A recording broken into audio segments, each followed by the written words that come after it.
يا رب يسوع، أنا بشكرك عشان أنت بتحبنا. عشان معلش، هو انت بتعمل ايه؟ بصلي. وانت راجع؟ ما ينفعش؟ لا طبعا، احنا لازم نبقى قاعدين. ثانية واحدة، اتفضل اقعد صلي. أصلي؟ اه. يا رب يسوع، أنا بشكرك من أجل كل محبة. هو ايه ده؟ معلش، حضرتك بتعمل ايه؟ بصلي. لا لا لا لا، وانت قاعد ممكن تقف، ممكن تقف، احنا بنصلي واحنا واقفين، معروفه. تمام. ايوه اتفضل. يا رب يسوع، أنا بشكرك من أجل كل محبة يا رب أنت تحبنا بيها بدون مقابل. معلش انا اسف قوي، انا اسف قوي. ثانيه واحده، هو حضرتك بتعمل ايه؟ بصلي. وايه البرود اللي انت بتصلي بيه ده؟ لا لا لا، احنا ما بقيناش بنصلي كده خالص. يلا بص، بنقف كده، ايدينا جنبنا. ايوه افتح ايدك. لا سنه اكتر. إيه؟ سنه اكتر بس كده؟ وبعدين 1 2 شب.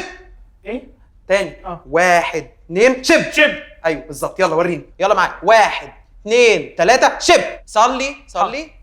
يا رب يسوع، أنا شب. بشكرك. ثانية بقى، ثانية كده، تعالى لي كده. أنت قلت إيه؟ يا رب يسوع. ليه إحنا لسه في ابتدائي؟ لازم تصلي باللغة العربية الرصينة. رصينة. قول ورايا. أيوه.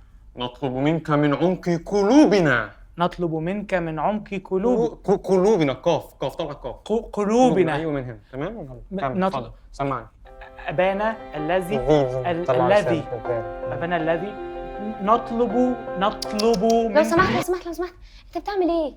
انت في حد يبدا صلاه بانه يقول نطلب منك على طول؟ الطلب ده لسه قدامه نص ساعه.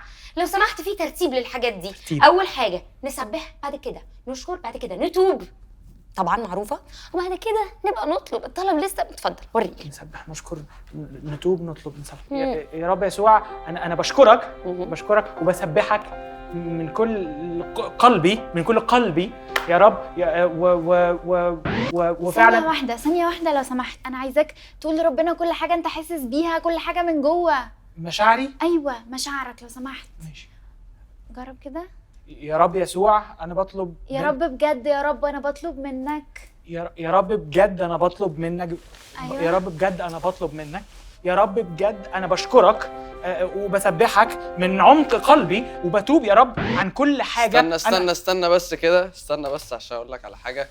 أنت إيه الحساسية والرقة اللي أنت فيها دي؟ ما ينفعش؟ لازم ربنا يسمعك. صلي كده من صدرك كده، من بطنك كده، الكلام يطلع تخين كده. سمعني صوتك. هجرب سمعني. هجرب. سمعني. ماشي. يا رب يسوع، انا بسبحك وبشكرك من عمق قلبي يا رب. انا بتوب يا رب عن كل حاجه انا عملتها قبل كده، وبقول لك انا متاح للخدمه. وبعد كده انا ممكن كمان ابقى بطلب من. معلش، هو بيصلي؟ وهو واقف عادي كده؟ انت المفروض تصلي وانت راكع. مش مهم الطريقة اللي انت بتصلي بيها، المهم تصلي، لأن ربنا عايز يتكلم معاك وعايز يسمعك.